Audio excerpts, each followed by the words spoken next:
Boa tarde, meio-dia, sexta-feira, 13 de setembro de 2024. Começa agora o TJ Minas Notícias com os assuntos que são destaques no Poder Judiciário.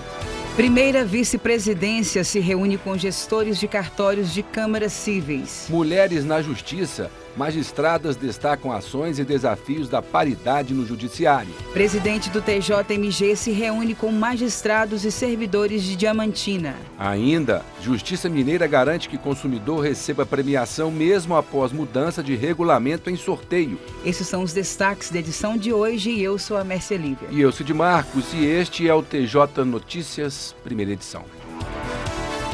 Primeira vice-presidência se reúne com gestores de cartórios de câmaras cíveis. O encontro tratou de informações sobre a implantação do EPROC. Denise Guimarães tem as informações. A primeira vice-presidência do Tribunal de Justiça de Minas Gerais se reuniu com os gestores dos cartórios das primeira, segunda, terceira, quinta, sexta, sétima e 19ª Câmaras Cíveis de Direito Público para alinhar os preparativos para a implantação do EPROC, Sistema Eletrônico de Processos Judiciais. Esses órgãos serão os primeiros a operar o novo sistema no TJMG.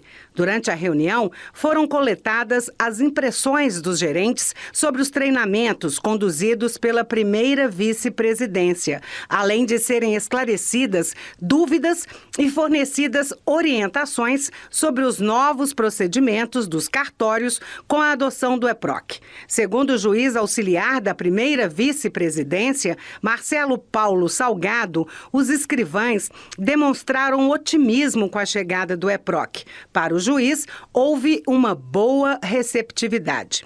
Para a escrivã Jussara Frade, do cartório da 6ª Câmara Cível de Direito Público, o encontro foi crucial para visualizar o fluxo de trabalho e planejar a adaptação às novas rotinas.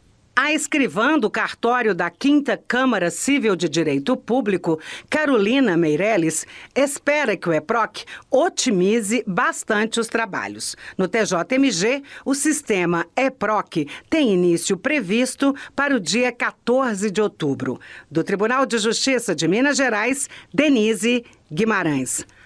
A 6ª turma do Superior Tribunal de Justiça, em decisão unânime, estabeleceu que o indulto natalino, concedido todo ano por decreto do Presidente da República, somente pode beneficiar pessoas que foram condenadas até a publicação do ato normativo. Segundo o colegiado, o indulto deve ser interpretado de forma restritiva, não sendo possível ao Poder Judiciário exigir condições não previstas no decreto, nem ampliar indevidamente ao seu alcance, sob risco de usurpar a competência constitucional do Presidente da República. O entendimento foi firmado pela turma ao julgar habeas corpus impetrado contra o acórdão do Tribunal de Justiça de São Paulo, que não admitiu a incidência do indulto previsto em favor de um preso. A defesa alegou que o disposto no artigo 5º do decreto não limitava temporalmente a incidência do benefício. O ministro Sebastião Reis Júnior, relator, ressaltou que o indulto é concedido às pessoas condenadas, ou seja,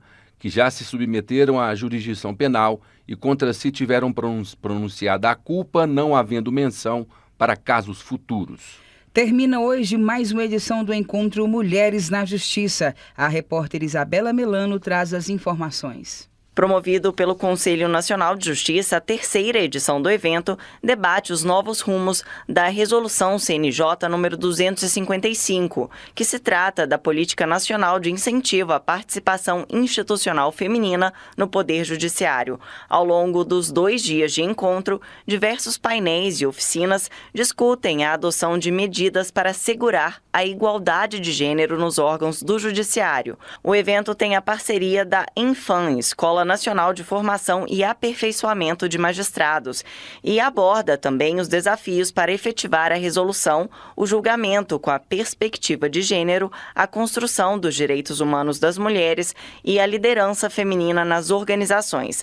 Na mesa de abertura, a conselheira do CNJ, presidente do Comitê de Incentivo à Participação Institucional Feminina no Poder Judiciário, Renata Gil, afirmou que o encontro traz luz para os novos desafios voltados à implementação realização desta ação afirmativa. As mulheres, elas foram muito inibidas, sim, dessa participação ao longo da carreira. Então, elas não chegaram, não é porque elas não quiseram, é porque muitas vezes elas não puderam. E o nosso papel agora, já que a gente tem legislação, já que a gente tem resolução, é fazer valer essa resolução, por vários aspectos, né? A proteção da mulher no seu período menstrual, né? A gente tem problema com filho na escola, às vezes não tem ninguém. São situações biológicas, né? E situações da conformação ainda da sociedade patriarcal que a gente vive, que impedem a mulher de galgar esses cargos. Então, o meu compromisso é de fiscalizar o que o ministro Barroso construiu para a gente. O comitê é responsável pela elaboração de estudos, análise de cenários, diálogo com os tribunais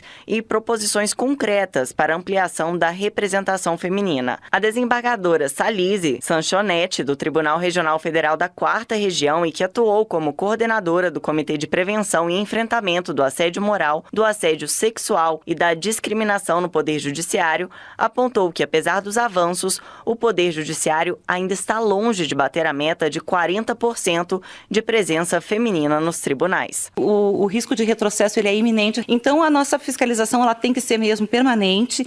Então, pensando em sistematizar os nossos desafios para a efetivação da resolução, um deles, o acesso histórico das magistradas aos tribunais, e o outro é o acompanhamento num panorama regional ou nacional, que não sofreu grandes modificações até agora, porque, infelizmente, muitos desses ingressos de mulheres corresponderam a aposentadorias de mulheres. No painel Justiça em Números, pouquíssimos tribunais que já estão com 40% de mulheres. A Justiça Federal não está longe de acontecer ainda. O TRT, que hoje tem ali 5 tribunais já com mais de 40%, em agosto tinha 7. Justiças estaduais, nós tínhamos 5 no início de agosto. Mesma coisa, agora só temos 3 que estão com mais de 40%. Então, é um trabalho que precisa ser acompanhado. Ainda nesta quinta-feira, o ministro Mauro Campbell Marques, corregedor nacional de justiça, que compunha uma das mesas do encontro Mulheres na Justiça, reafirmou o comprometimento da corregedoria em alcançar a paridade de gênero. Estamos a falar de política inclusiva para a paridade de gênero, de atualização deste país. Nós temos que lutar para que este evento aqui fique para a história do CNJ. E isso, repito, é política pública que a Corregedoria Nacional de Justiça participará e velará com afinco e probidade. Cabe destacar que a primeira edição do Encontro Mulheres na Justiça aconteceu em novembro de 2022. Já a segunda edição foi realizada em agosto de 2023, ocasião em que foi elaborada a Carta de Brasília pela Igualdade de Gênero no Poder Judiciário. Desta edição participam a desembargadora Paula Cunha Silva, integrante do Fórum Nacional de Enfrentamento à Violência contra a Mulher, doutora Mariana de Lima Andrade, juíza auxiliar da presidência do TJMG, doutora Lívia Lúcia Oliveira Borba, juíza de Direito Auxiliar de Belo Horizonte, a juíza Roberta Chaves Soares, titular do 4º Juizado de Violência Doméstica e Familiar de Belo Horizonte, designada para representar a Coordenadoria da Mulher em Situação de Violência Doméstica e Familiar, e da magistrada Juliana Mendes Pedrosa. Do Tribunal de Justiça de Minas Gerais, repórter Isabela Melano. A seguir, presidente do TJMG se reúne com magistrados e servidores de Diamantina. E mais, consumidor que teve prêmio negado tem direito garantido pela Justiça Mineira. Voltamos em instantes. Em Diamantina, o presidente do TJMG se reuniu com magistrados e servidores da comarca. Antes, foi realizada a entrega da medalha JK. Detalhes com a repórter Lígia de Matos. A medalha Juscelino Kubitschek foi entregue a 120 personalidades e instituições. Foram agraciados 12 magistrados e um servidor do TJMG. Após o evento, o presidente do tribunal, desembargador Luiz Carlos Correia Júnior, foi recebido pela diretora do foro, juíza Caroline Rodrigues de Queiroz, para uma reunião com magistrados e servidores da comarca no Fórum Joaquim Felício.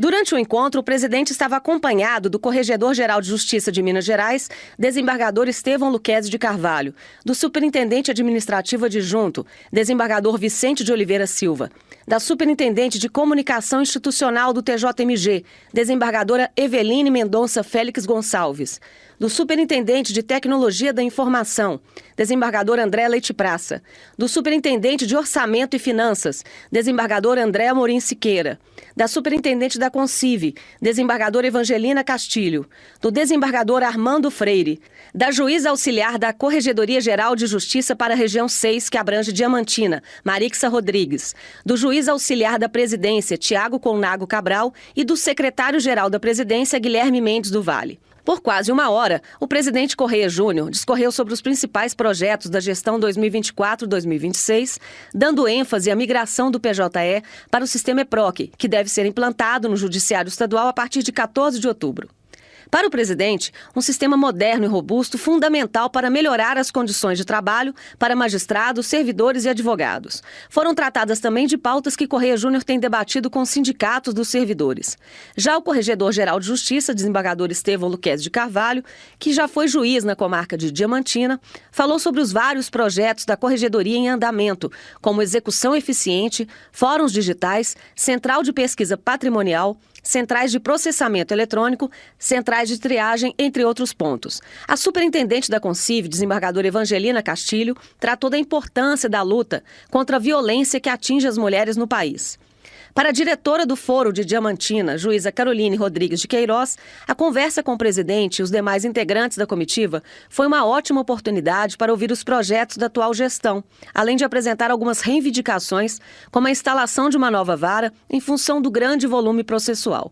A comarca de Diamantina é formada também pelas cidades de Couto de Magalhães de Minas, Datas, Felício dos Santos, Gouveia, Monjolos, Presidente Kubitschek, São Gonçalo do Rio Preto e Senador Modestino Gonçalves. Também integram a comarca os distritos de Conselheiro Mata, Desembargador Otoni, Extração, Guinda, Inhaí, Mendanha, Planalto de Minas, São João da Chapada, Senador Mourão, Sopa e Rodeador. Do Tribunal de Justiça de Minas Gerais, repórter Lígia de Matos. Todos os autos físicos de precatórios que aguardam pagamento, reservados e suspensos por motivo legal, vão ser digitalizados para inserção no Sistema Eletrônico de Informações e, posteriormente, para migração para o sistema EPROC. O procedimento vai ser realizado para autos de precatórios que tramitam em meio físico e não para processos judiciais que deram origem a esses precatórios. Durante o processo de digitalização, ficarão suspensos os prazos dos precatórios e não serão concedidas vistas aos autos. Os autos físicos de precatórios que se encontrem baixados não vão ser digitalizados, salvos se tiverem a tramitação retomada. Os autos enviados para digitalização terão digitalização iniciada no sistema de consulta ao andamento processual do precatório. Depois de concluída a conversão dos autos físicos em eletrônicos, a observação no sistema mudará para digitalização finalizada e haverá a indicação do número de processo SEI gerado para a tramitação eletrônica. Com o processo virtualizado, todas as petições deverão ser protocolizadas pelo usuário externo via peticionamento intercorrente. Justiça determina que consumidor que teve o número sorteado, mas não foi premiado, receba a recompensa negada após mudança em regulamento de promoção. As informações agora com a repórter Sandra Pedrosa. Uma agência de publicidade e um frigorífico em Minas Gerais foram condenados a fornecerem a um consumidor o prêmio de R$6 mil que ele teria ganhado em uma promoção. A decisão é da 17ª Câmara Civil do Tribunal de Justiça de Minas Gerais, que modificou decisão da comarca de Sete Lagoas. O comprador participou de uma campanha promocional realizada pelo frigorífico entre julho e setembro de 2020. Pela promoção, a cada produto da marca adquirido, a pessoa concorreria ao sorteio de vários prêmios. O consumidor alegou que foi sorteado, mas que não recebeu os prêmios, porque teria sido desclassificado sob a justificativa de que houve alteração no regulamento da promoção. Ele disse ainda que não houve a devida publicidade sobre a mudança no regulamento. As empresas se defenderam, sustentando que foi solicitada a alteração do regulamento da promoção em 22 de julho de 2020, o qual foi aprovado em 29 de julho e atualizado no website em 1º de agosto de 2020. A agência de publicidade e o frigorífico argumentaram ainda que foi dada a devida publicidade sobre a mudança. Esses argumentos foram acolhidos pelo juízo de primeira instância, que negou os pedidos iniciais. Diante disso, o consumidor recorreu e conseguiu reverter a decisão. O relator desembargador Evandro Lopes da Costa Teixeira afirmou que é considerada publicidade enganosa quando não há informação clara de caráter publicitário ou por omissão sobre determinado produto ou serviço, ainda que de natureza promocional, capaz de induzir o consumidor a erro. Na avaliação do magistrado, o consumidor teve o número sorteado, de acordo com o regulamento originário da promoção. Do Tribunal de Justiça de Minas Gerais, Sandra Pedrosa. O TJ Minas Notícias fica por aqui. Você pode acompanhar também pelo YouTube na íntegra, com imagens direto do estúdio da Rádio TJ Minas. Acesse o portal tjmg.jus.br. No fim da página, há links de acesso à TV TJ Minas e também à Rádio TJ Minas. Siga o Tribunal no Instagram, @TJMGOficial. Daqui a pouco, às 2 horas, tem o Tarde TJ Minas. Às 2h30 é a vez do programa Melodia. E acompanhe também o Jornal TJ Minas Notícias, segunda edição, às 6 da noite. Boa tarde, bom fim de semana. Boa tarde a todos e um ótimo final de semana.